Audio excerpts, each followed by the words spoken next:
ये भी देखा है कई बार और ऐसा महसूस भी किया और लोग भी कहते हैं कि छोटे-छोटे लोग अगर घर बनाते हैं तो उस पर सबकी नज़र रहती है।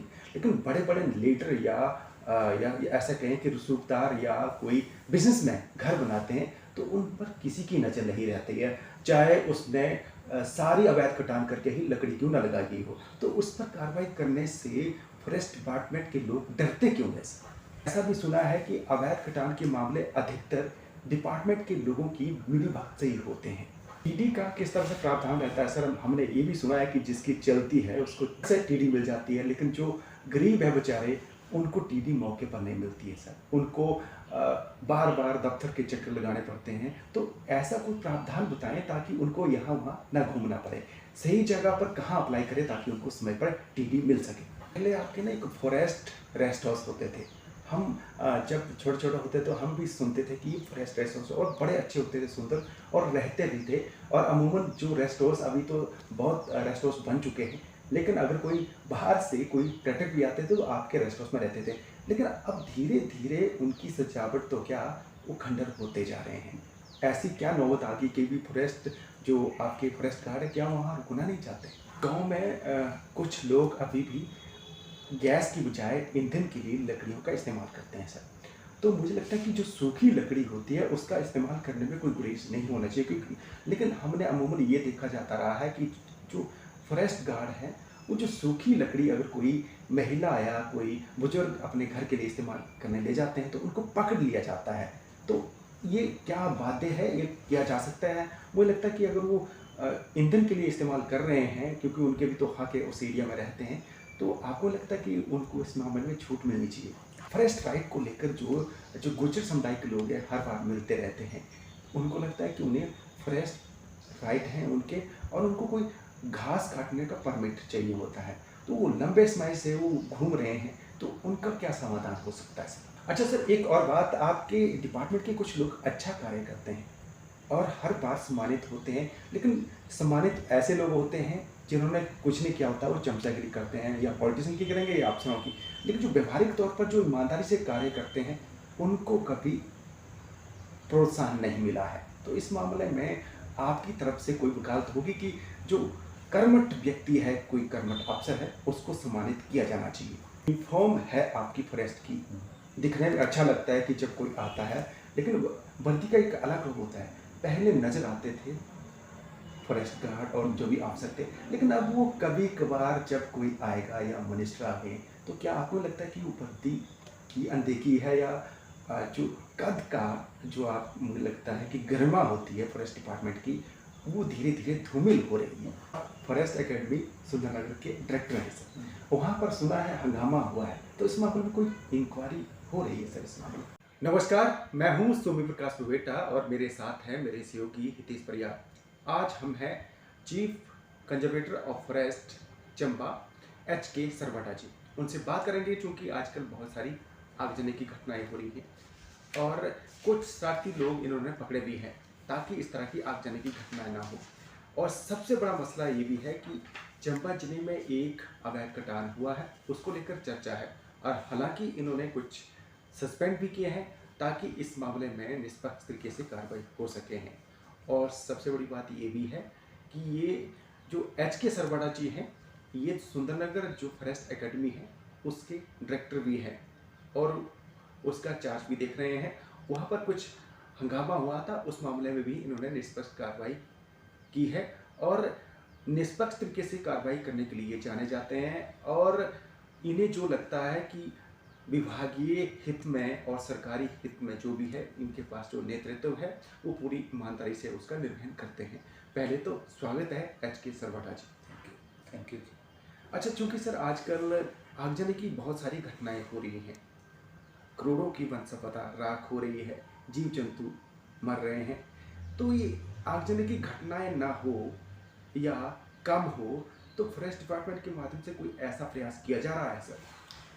देखिए, जो जंगलों में आग लगने का मसला है, ये एक नेचुरल प्रोसेस है।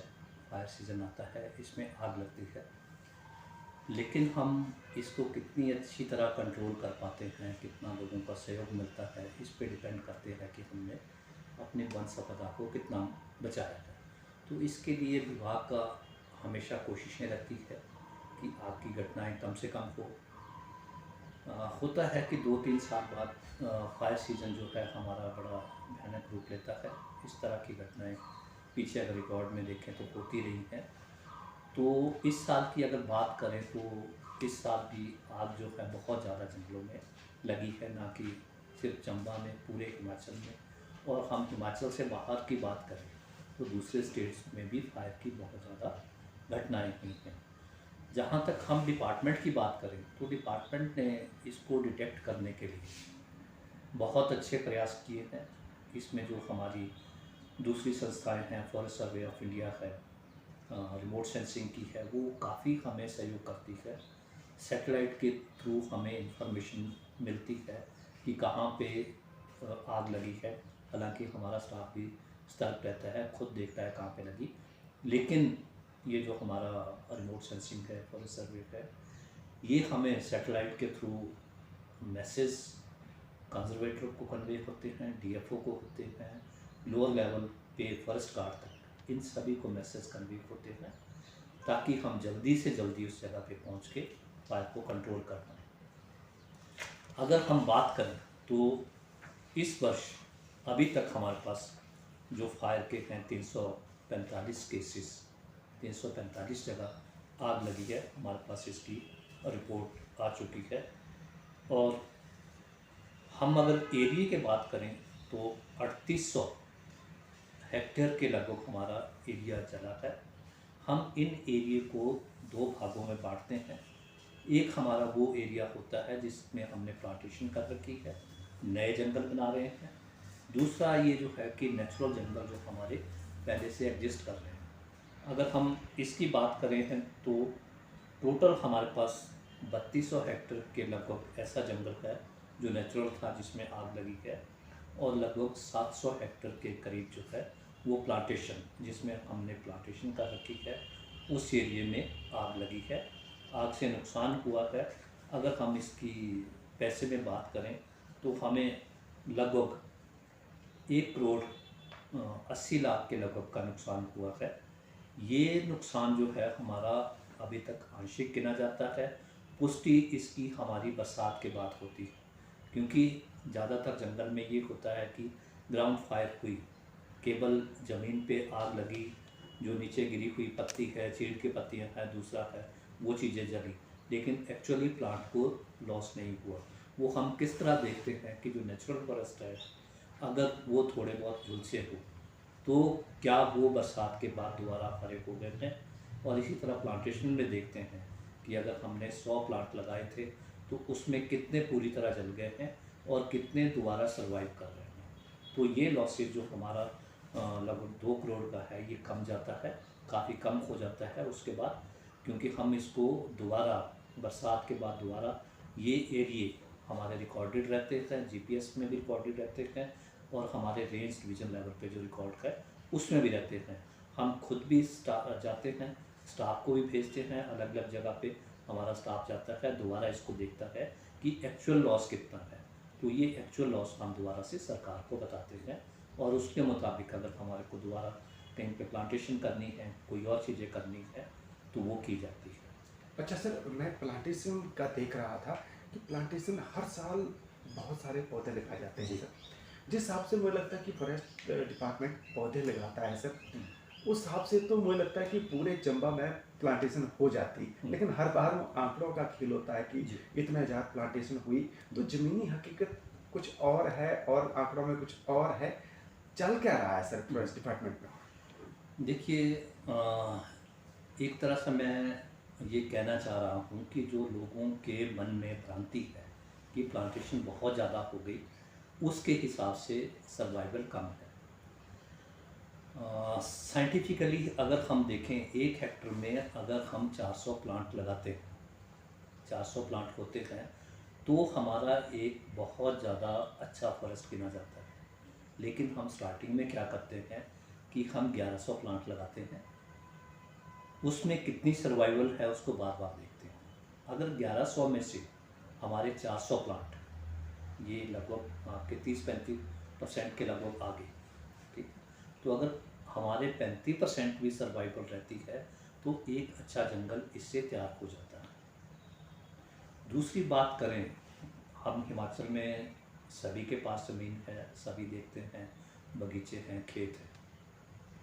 हम कोई भी एरिया प्लांट करते हैं, चाहे वो मक्की की फसल हो या सेब हो या दूसरे प्लांट्स हो, कितनी मेहनत उसमें करनी पड़ती है हर साल। लेकिन जंगल में सॉइल कैसी है, खेत में कैसी है, अगर हम उसको कंपेयर करें तो किन परिस्थितियों में हमारे जो फ्रंट लाइन स्टाफ है, फॉरेस्ट गार्ड है, डीओ है, काम कर रहे हैं, कैसी जगह पे हम प्लांटेशन कर रहे हैं, ये चीज़ें भी देखने की हैं।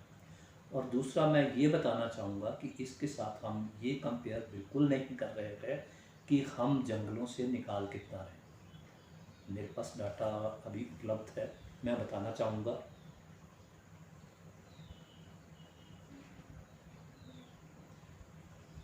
सिर्फ मैं चंबा की बात करूँगा तो अगर मैं पिछले 3 साल की बात करूँ तो अगर हम माइनर फॉरेस्ट प्रोड्यूस को देखें, जो छोटी हम जड़ी बूटियाँ हैं, दूसरी चीज़ें जो निकालते हैं, तो अगर एक इसका एस्टिमेशन किया जाए तो पिछले 3 साल में लगभग हमने 2,70,00,000 का जड़ी बूटियाँ इससे निकाली हैं। अगर आप इसको प्लांटेशन से कंपेयर करें तो प्लांटेशन में बड़ी मुश्किल से हमने 30 या 40 लाख ही खर्च किया है।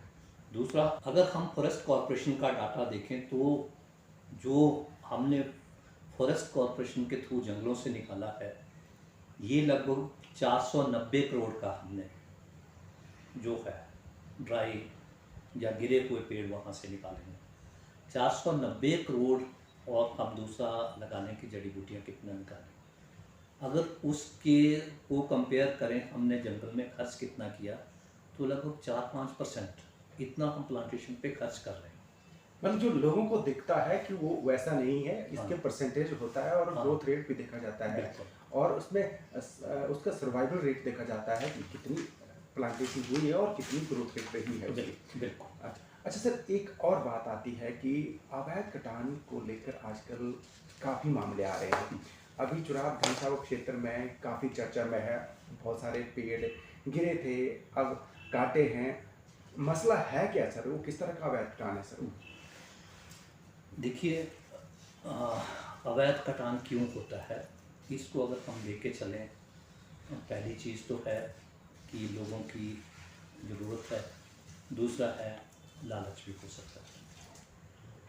डोमेस्टिक यूज़ की जहाँ तक बात करें तो लोगों की ज़रूरत है, उसके लिए हम टीडी देते हैं, दूसरी चीज़ें देते हैं। लालच की बात करें तो कई लोगों बेरोज़गार हैं या लालच है उनमें, तो यही रहता है कि एक उनको साधन दिखता है कि हम लकड़ी काटेंगे, बेच देंगे, उससे हमें कुछ ना कुछ पैसा मिल जाएगा। अगर इन लोगों को ही समझाने की ज़रूरत है, अगर उससे कंपेयर करें कि हमने लॉस कितना कर दिया।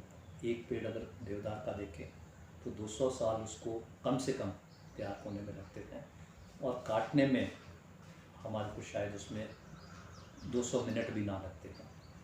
तो एक बहुत बड़ा लॉस रहता है इसको तैयार करना, इतने सालों तक इसको पालना और उसके बाद अचानक इसको गिरा देना।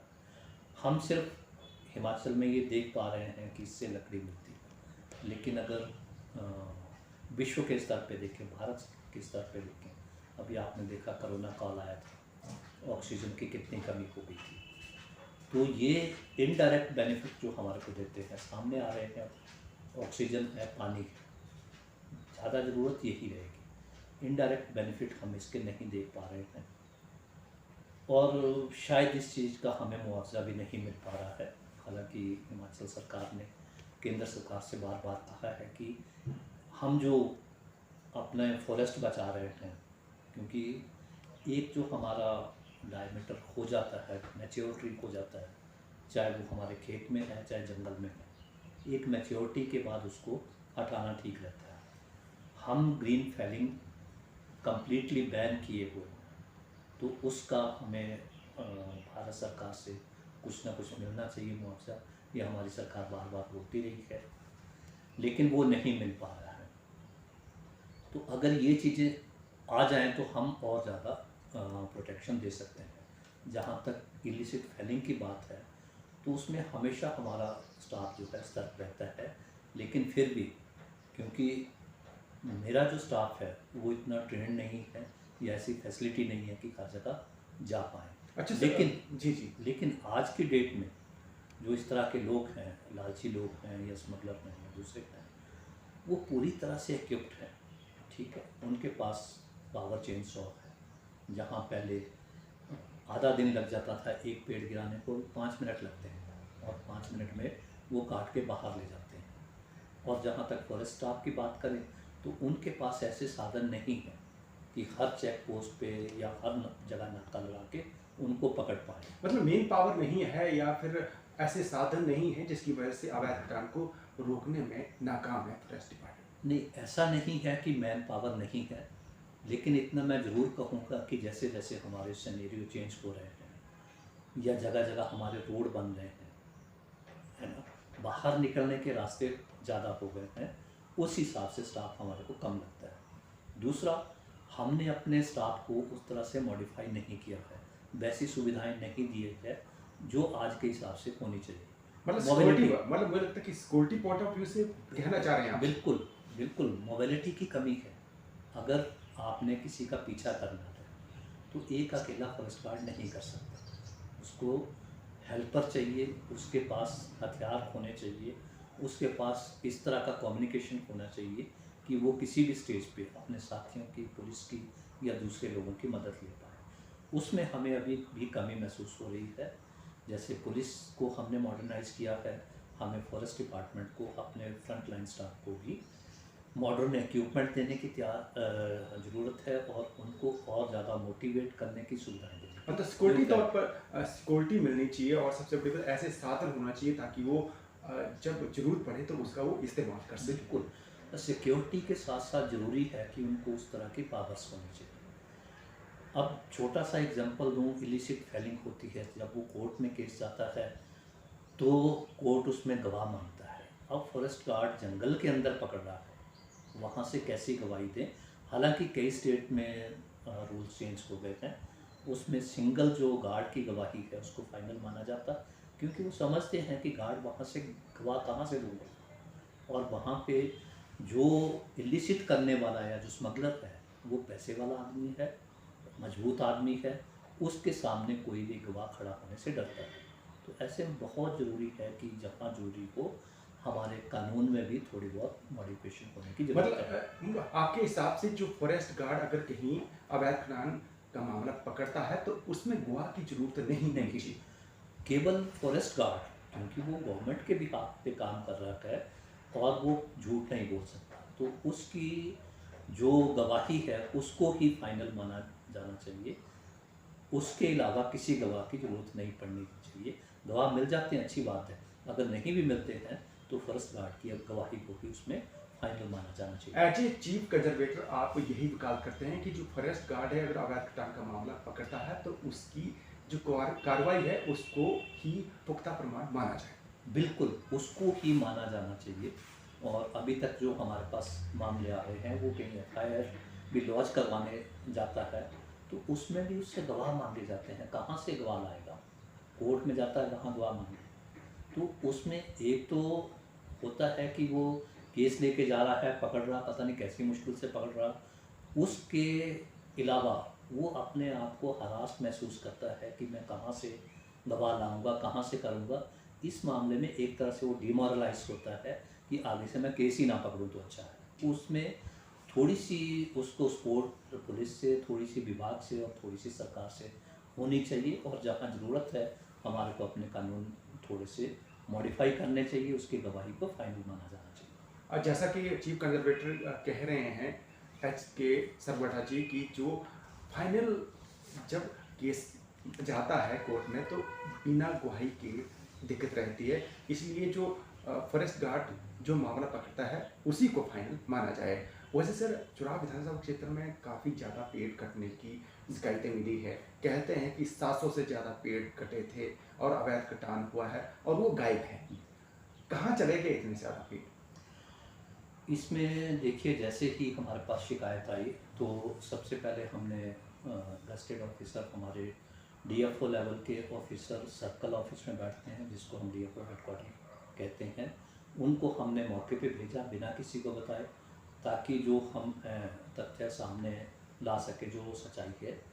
जब उनकी रिपोर्ट आई है कि हाँ जो कंप्लेंट है वो कुछ हद तक ठीक है, हमारे को इस पर कार्रवाई करने की ज़रूरत है, तो सबसे पहले हमारे को लगा कि हमारे को देखना चाहिए कि इसमें किस लेवल पे लापरवाही हुई है और कौन लोग इसमें इन्वॉल्व हैं।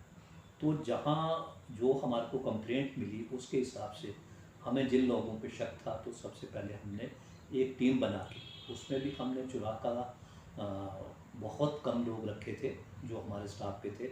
हमने दूसरे डिवीज़नों का स्टाफ ही भेज करके सर्च वर्क करके काफ़ी हमने उसमें रिकवरी की। और काउंटिंग के लिए कितने उसमें स्टम्प्स मिलते हैं उसमें हमने टीम्स बना के लगा रखी थी, और उसमें जो है हमारे को लगभग 778 के करीब स्टम्प मिले। लेकिन अभी तक हम ये नहीं कह सकते कि जो 778 हैं वो सभी के सभी इलिसिट हैं, क्योंकि जहाँ तक हमें वहाँ बाकी का रिकॉर्ड देखा है, टीडी भी वहाँ पे दी गई थी, और कुछ डिपार्टमेंटल यूज़ के लिए पोल जो छोटे पोल थे उनसे निकाले गए थे। अब जहाँ तक हमें शक है कि टीडी की आड़ में ही कुछ लोगों ने, जैसे एक पे टीडी में मिला तो उसके साथ जो गिरे पड़े थे या अपरूटेड थे वो कुछ और पेड़ काट लिए। तो जो बिल्कुल क्लियर पिक्चर है वो तो तब सामने आएगी जब इंक्वायरी कंप्लीट हो जाएगी। अभी हमारा जो डीएफओ चुराव में है उन्हीं को हमने इसमें इंक्वायरी का जिम्मा दिया है कि वो कंप्लीट इंक्वायरी करें, पूरा जंगल देखें, पूरी छानबीन करें इलाके में, लोगों को जो लोग इसमें इन्वॉल्व हैं उनसे पूछताछ करें, पकड़ने की कोशिश करें, और जो पूरा मामला है वो सामने लाएं ताकि सच्चाई सामने आए, और जो लोग गलत हैं जिन्होंने ये कर रखा है उन्हें उचित सज़ा मिल पाए, और जो भी सरकार को लॉस हुआ उसमें ज़्यादा से ज़्यादा रिकवरी की जा सके। अच्छा, इस मामले में सर हमने ये सुना है कि कुछ डिपार्टमेंट के लोग भी सस्पेंड किए गए हैं। किस तरह के रैंक थे और कितने लोग सस्पेंड किए गए हैं? देखिए, इस मामले में जो इस एरिया से कंसर्न थे, सबसे पहले कंसर्न होता है बीटगार्ड, उसके बाद उस ब्लॉक का इंचार्ज रहता, उसके बाद रेंज का इंचार्ज रहता। वैसे तो जो सस्पेंशन है इसको कोई सज़ा नहीं माना जाता, लेकिन एक इंडिपेंडेंट इंक्वायरी के लिए, ताकि वो उस पर अपना प्रभाव ना डालें, इंक्वायरी को निष्पक्ष रूप से चलने दें, इसलिए उनको सस्पेंड करके उनके इलाके से हटा दिया जाता है, ताकि लोगों में एक इमेज ये जाए कि इंक्वायरी जो है बड़े निष्पक्ष तरीके से हो रही है। और दूसरा ये भी रहता है कि उनको वहाँ से हटाया गया है तो बाकी स्टाफ भी सतर्क रहता है कि इस तरह की अगर गलत कार्रवाई होगी, लापरवाही होगी, तो उनको वहाँ से हटा दिया जाएगा। एक ये मैसेज भी जाता है स्टाफ में कि अगर वो अपनी ड्यूटी ठीक से नहीं किए करेंगे तो उन पर एक्शन लिया जाएगा। अच्छा सर, चूंकि हमने ये भी सुना है कि जितने लोगों को टीडी दी गई थी उनके घर घर जाके चेक होगी सर। इसमें देखो, जो स्टार्टिंग में हमने सर्च वारंट दिए थे वो 9 के करीब थे, वो चेक हो गए हैं। बाकी का काम हमने वहाँ जो डीएफओज हैं उनको दे रखा है कि वो पूछताछ करके कहाँ कितना लगा है, कितनी टीडी उन्होंने दी है, वो रिकॉर्ड उनके पास रहता है, वो उसके हिसाब से इसकी छानबीन करें। और जहाँ भी उनको लगता है कि एक्स्ट्रा किसी ने स्टोर कर रखी है या नया घर बनाया है, टीडी उनको कम मिली है लेकिन ज़्यादा रखी है, तो इसकी छानबीन करें, पूछताछ करें क्या उन्होंने परचेज़ की है या इलिसिटली उसी जंगल से निकाली है। अच्छा सर, हमने ये भी देखा है कई बार और ऐसा महसूस भी किया और लोग भी कहते हैं कि छोटे छोटे लोग अगर घर बनाते हैं तो उस पर सबकी नज़र रहती है, लेकिन बड़े बड़े लीडर या ऐसा कहें कि रसूखदार या कोई बिजनेसमैन घर बनाते हैं तो उन पर किसी की नज़र नहीं रहती है, चाहे उसने सारी अवैध कटान करके ही लकड़ी क्यों ना लगाई हो। तो उस पर कार्रवाई करने से फॉरेस्ट डिपार्टमेंट के लोग डरते क्यों हैं सर? देखिए, मुझे यहाँ आए अभी 4 मंथ ही हुए हैं। मेरे पास जो भी कंप्लेंट आई है, चाहे वो छोटा आदमी है चाहे बड़ा आदमी है, कार्रवाई सब पे हुई है। और ये हमारी ड्यूटी है, अगर हमारे पास कोई कंप्लेंट आती है तो पूछताछ कर लें। अब जिस एरिया में इलिसिट हुआ है आप उस इलाके में भी जाके पूछ सकते हैं। अगर इंक्वायरी हो रही है तो सबसे हो रही है, उसमें सेलेक्टेड नहीं हो रहा। और जो डीएफओ को हिदायत है उसको भी है कि आप जहाँ जहाँ नई कंस्ट्रक्शन हुई है आप सब जगह जाके चेक करें, उसमें कोई भेदभाव ना करें, और जहाँ आपको लगता है कि किसी का अनअकाउंटेड टिम्बर लगा है, जिसके उसके पास दस्तावेज नहीं है, कोई प्रूफ नहीं है, तो काइंड उस पर कार्रवाई करें। ये क्लियर कट इंस्ट्रक्शंस हैं डीएफओ साहब। अच्छा, आपको नहीं लगता सर, जिस तरह से कुछ एक जो अवैध कटान के मामले हैं, ठीक है आप जब से आए हैं हो सकता है उसके बाद नहीं हो, लेकिन ऐसा भी सुना है कि अवैध कटान के मामले अधिकतर डिपार्टमेंट के लोगों की मिलीभगत से ही होते हैं। देखिए, ऐसा 100% तो नहीं कह सकते कि मिलीभगत से होते हैं, लेकिन अ, इतना मैं ज़रूर मानता हूँ कि जो फील्ड में काम करते हैं, इन लोगों पे ही बहुत सा जो हमारे आप कहें कि संपन्न लोग हैं या पॉलिटिकली किसी पार्टी से जुड़े हुए हैं, इन लोगों का काफ़ी दबाव रहता है। दबाव ऐसा नहीं कि किसी को पकड़ें, दबाव ऐसा कि आपने इसको पकड़ लिया, काइंडली इस पे कार्रवाई मत करें, ये चीज़ें ना करें। तो इस तरह का स्टाफ पे, हमारे स्टाफ पे प्रेशर बना के रखा जाता है। लेकिन जहाँ तक मैं आपकी बात करूँ तो शायद मेरे स्टाफ पे मेरे आने के बाद इस तरह का प्रेशर कम है, क्योंकि उनको एक सीधी सी बात लोगों के ध्यान में लाने की है कि ये कार्रवाई जो है वो उनके लेवल पे कम हुई है, लेकिन जो सर्कल ऑफिस है हमारा चंबा का या सीसीएफ का ऑफिस है, उसके लेवल पे कार्रवाई हुई है। तो एक तरह का उनको ये प्रोटेक्शन रहता है कि कार्रवाई ऊपर से ही हुई है, हमारे हाथ में कुछ नहीं है, तो उनको कार्रवाई करनी ही है उस पर। अच्छा सर, टीडी का किस तरह से प्रावधान रहता है सर? हमने ये भी सुना है कि जिसकी चलती है उसको झट से टीडी मिल जाती है, लेकिन जो गरीब है बेचारे उनको टीडी मौके पर नहीं मिलती है सर। उनको बार बार दफ्तर के चक्कर लगाने पड़ते हैं। तो ऐसा कोई प्रावधान बताएं ताकि उनको यहाँ वहाँ ना घूमना पड़े, सही जगह पर कहाँ अप्लाई करें ताकि उनको समय पर टीडी मिल सके। देखिए, टीडी का सिस्टम तो अब सरकार ने ऑनलाइन भी कर रखा है, लेकिन मैं ये बताना चाहूँगा जो टीडी डिस्ट्रीब्यूशन का हमारा सिस्टम है, तो जो हमारा रिकमेंडेशन शुरू होती है वो पंचायत के लेवल से शुरू होती है, ना कि फॉरेस्ट डिपार्टमेंट के लेवल से। कहाँ मकान बनाना है, कितनी उसके पास लैंड है, ये रेवेन्यू से रहता है।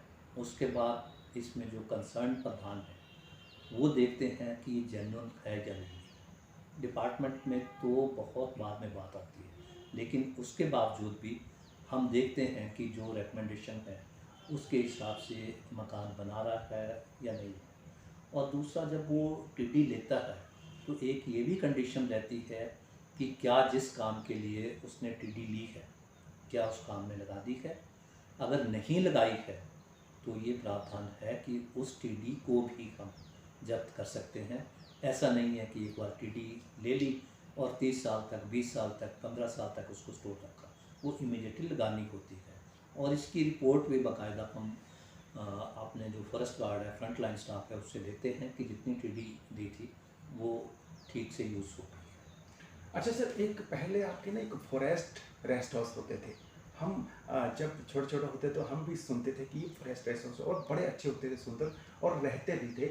और अमूमन जो रेस्ट हाउस अभी तो बहुत रेस्ट हाउस बन चुके हैं, लेकिन अगर कोई बाहर से कोई पर्यटक भी आते थे तो आपके रेस्ट हाउस में रहते थे। लेकिन अब धीरे धीरे उनकी सजावट तो क्या, वो खंडर होते जा रहे हैं। ऐसी क्या नौबत आ गई कि भी फॉरेस्ट, जो आपके फॉरेस्ट गार्ड है, क्या वहाँ रुकना नहीं चाहते? देखिए, जो सबसे बड़ी बात, आपकी बात से मैं सहमत हूँ, रुकने की बात जो है। अब आप एक तरह से देखेंगे, डेवलपमेंट की बात करें तो हमारे सड़कों का जाल बिछ चुका है। कोई रेस्ट हाउस में अपनी मर्ज़ी से रहना चाहता है, रुकना चाहता है जंगल में, तभी रुकता है। ऑफिसर्स की बात करें, चाहे वो फॉरेस्ट डिपार्टमेंट के हैं, दूसरे डिपार्टमेंट के हैं, पहले सभी लोग जो रिमोट में रेस्ट हाउसेस हैं उसको यूज़ करते थे। लेकिन अब चाहे हमारे ऑफिसर्स हैं, चाहे दूसरे डिपार्टमेंट के हैं, अपना काम ख़त्म करके अपने हेडक्वार्टर पे वापस आना चाहते हैं। दूसरी बात ये रही कि पुराने टाइम में हमारे पास बहुत कम रेस्ट हाउसेस थे, तो उनका मेंटेनेंस वगैरह बड़ी आराम से हो जाता था। अब रेस्ट हाउसेस का नंबर बहुत ज़्यादा बढ़ गया है, लेकिन उस रेशियो में मेंटेनेंस के लिए साधन नहीं है। तो इन साधनों की कमी से हर रेस्ट हाउस पे पूरी तरह ध्यान नहीं दिया जा रहा है या नहीं दिया जा सकता। इसमें बार बार हम सरकार के ध्यान में भी लाते हैं कि रेस्ट हाउस का नंबर हमारा बढ़ गया है, काइंडली इसमें स्टाफ भी बढ़ाया जाए और इसके मेंटेनेंस के लिए अधिक पैसे का प्रावधान भी किया जाए। तो थोड़ी सी ये कमी रहती है कि नंबर बढ़ गया है, उस रेशो में ना हमारे संसाधन बढ़े हैं, ना उस रेशो में स्टाफ बढ़ा है, इसलिए थोड़ी सी जो है मेंटेनेंस में इसमें कमी आ रही है। अच्छा सर, गांव में कुछ लोग अभी भी गैस की बजाय ईंधन के लिए लकड़ियों का इस्तेमाल करते हैं सर। तो मुझे लगता है कि जो सूखी लकड़ी होती है उसका इस्तेमाल करने में कोई गुरेज नहीं होना चाहिए, क्योंकि लेकिन हमने अमूमन ये देखा जाता रहा है कि जो फॉरेस्ट गार्ड है वो जो सूखी लकड़ी अगर कोई महिला या कोई बुजुर्ग अपने घर के लिए इस्तेमाल करने ले जाते हैं तो उनको पकड़ लिया जाता है। तो ये क्या बातें है, ये किया जा सकता है? मुझे लगता है कि अगर वो ईंधन के लिए इस्तेमाल कर रहे हैं, क्योंकि उनके भी तो हक है, उस एरिया में रहते हैं, तो आपको लगता है कि उनको इस मामले में छूट मिलनी चाहिए? देखिए, इस मामले में आपके माध्यम से मैं ये क्लियर कर देना चाहता हूँ कि हमारा कोई भी फॉरेस्ट है उसमें गांव वाले जो एडजॉइनिंग है उसके क्या क्या राइट्स हैं ये ऑलरेडी सेटल्ड हैं। जैसे उन्हें ग्रेजिंग करनी है, घास लाना है, चारा पत्ती लाना है या जलाने के लिए लकड़ी लानी है, तो उसमें उनके राइट्स रहते हैं। हमारा फॉरेस्ट गार्ड उन पे एक्शन तभी लेता है अगर कहीं पे वो हरी टहनियाँ काट के लाते हैं, लॉपिंग ज़रूरत से ज़्यादा कर देते हैं, तो ऐसे केसेस में ही फॉरेस्ट गार्ड उनको पकड़ता है। पर जहाँ पे उनके राइट हैं सूखी लकड़ी लाने के, तो ऐसे में फॉरेस्ट गार्ड ऐसी कार्रवाई नहीं करते हैं। हमारे नोटिस में ऐसा नहीं है कि वहाँ कार्रवाई की है, लेकिन अगर उन्होंने की है तो ऐसा मामला हमारे ध्यान में लाया जा सकता है कि सूखी लकड़ी थी, उस पर भी किसी फॉरेस्ट गार्ड ने जो है वो कार्रवाई की है, जो गलत है वो आरओ के डीएफओ के ध्यान में लाया जा सकता है। अच्छा सर, एक और मामला है कि फॉरेस्ट राइट को लेकर जो जो गुर्जर समुदाय के लोग हैं हर बार मिलते रहते हैं। उनको लगता है कि उन्हें फॉरेस्ट राइट हैं उनके, और उनको कोई घास काटने का परमिट चाहिए होता है, तो वो लंबे समय से वो घूम रहे हैं, तो उनका क्या समाधान हो सकता है सर? देखिए, एक गुज्जर वाली हमारी समस्या बहुत बड़ी है, खासकर चंबा डिस्ट्रिक्ट में कॉन्फ्लिक्ट है। लोकल लोगों के पास भी जानवर है, दुधारू जानवर हैं, मवेशी हैं, और गुज्जर्स के पास भी। अगर थोड़ा सा हम पीछे जाएं तो हम देखते हैं कि जैसे जनसंख्या हमारी बड़ी है वैसे ही गुज्जरों की भी काफ़ी ज़्यादा बड़ी है। जब हमने शुरुआत में इनको परमिट दिया तो एक फैमिली थी, उसके पास मान लो 10 या 20 पशु थे। अब एक फैमिली की उनकी 10 फैमिली बन गई है, और उसी रेशो में उनके पास जो मवेशी थे, भैंसें थी, वो भी बढ़ गई। लेकिन अगर हम दूसरी तरफ देखें तो जंगल तो उतना ही है। जहाँ पहले 10 या 20 भैंस को चराने के लिए पर्याप्त साधन थे, चारा पत्ती थी, घास थी, वो कहाँ से 100 का पूरा करेगी? तो यहीं पे कॉन्फ्लिक्ट पैदा हो रहे हैं, क्योंकि लोकल लोगों के भी राइट हैं, उनके भी राइट हैं, लेकिन नंबर ऑफ कैटल्स वो गुजरों के भी बड़े हैं, लोकल लोगों के बड़े हैं। लेकिन जो हमारे जंगल में उनको चराने के लिए चारा है, घास है, वो नहीं बढ़ी है, तो उसको लेके कॉन्फ्लिक्ट बहुत आ रहे हैं। हम जो परमिट हैं उसमें भी देख रहे हैं कि परमिट में तो उनके पास 10 बेड इसका है भैंसों का, लेकिन अगर हम टोटल चेक करें तो उनके पास तो 50 है। तो गलत तो उनकी तरफ से भी है कि परमिट तो 10 का है, लेकिन कितनी ज़्यादा चला रहे हैं।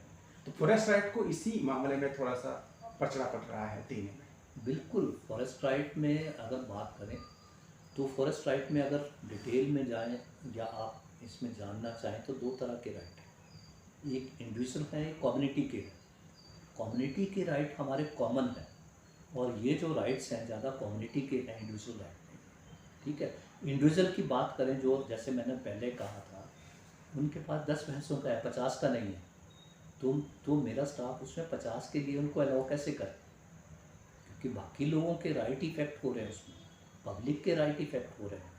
तो हमें तो वही करना है जो कानून के मुताबिक उनका राइट है, और जो जनहित है, जो जनहित में। बिल्कुल। अच्छा सर, एक और बात, आपके डिपार्टमेंट के कुछ लोग अच्छा कार्य करते हैं और हर बार सम्मानित होते हैं, लेकिन सम्मानित ऐसे लोग होते हैं जिन्होंने कुछ नहीं किया होता वो चमचागिरी करते हैं, या पॉलिटिशियन की करेंगे या अफसरों की। लेकिन जो व्यावहारिक तौर पर जो ईमानदारी से कार्य करते हैं, उनको कभी प्रोत्साहन नहीं मिला है। तो इस मामले में आपकी तरफ से कोई वकालत होगी कि जो कर्मठ व्यक्ति है, कोई कर्मठ अफ़सर है, उसको सम्मानित किया जाना चाहिए? देखिए, इस तरह के मामले हम पहले भी अपना जो हमारा हेड ऑफ़िस है उसके ध्यान में लाए हैं कि इसमें एक बड़ा ही प्रॉपर सिस्टम होना चाहिए कि सिलेक्शन कैसे हो।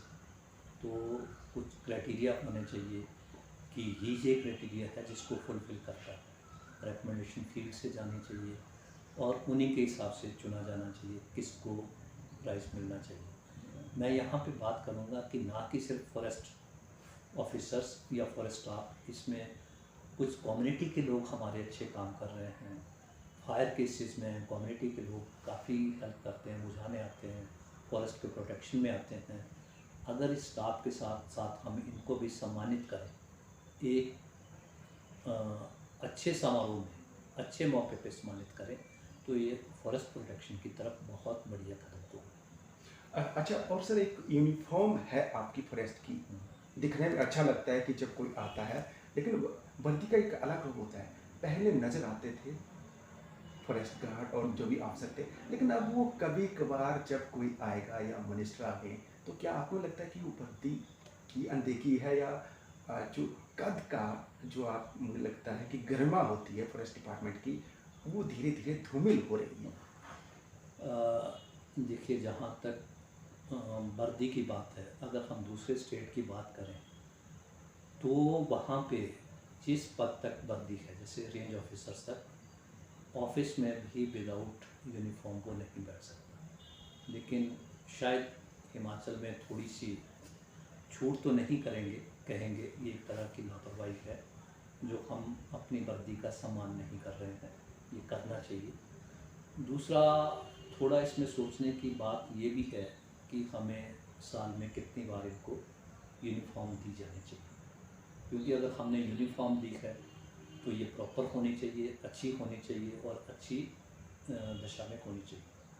क्योंकि जब हम यूनिफॉर्म पहनते हैं तो ना केवल हमको, लेकिन सामने वाले को भी अच्छा लगना चाहिए, पहनने वाले को भी अच्छा लगना चाहिए कि अच्छी यूनिफॉर्म डली है। अच्छा सर, एक और आप फॉरेस्ट एकेडमी सुंदरनगर के डायरेक्टर हैं सर, वहाँ पर सुना है हंगामा हुआ है, तो इस मामले में कोई इंक्वायरी हो रही है सर इस मामले में? नहीं, ऐसा हंगामा वहाँ पे कुछ नहीं हुआ है, क्योंकि यहाँ पे जो एकेडमी बन गई है, हम पूरे इंडिया से जो दूसरी स्टेट से आते हैं रेंज ऑफिसर्स की ट्रेनिंग देते हैं, तो कुछ शिकायत उन लोगों की होती है, कुछ एक, क्योंकि ये ट्रेनिंग है, इसमें बड़े हमारे हार्ड रूल रहते हैं।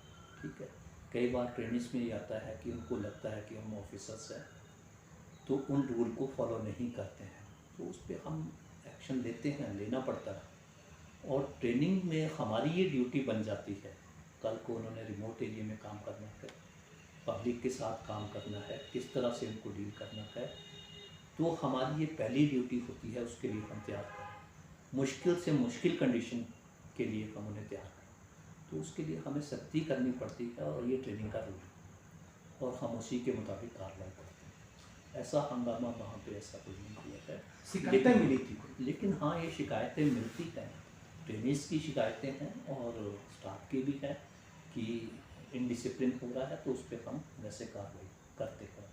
और उस नए मामले में कार्रवाई कर भी रहे हैं जो हाँ, शिकायतें मिली? बिल्कुल उस पर कार्रवाई होगी।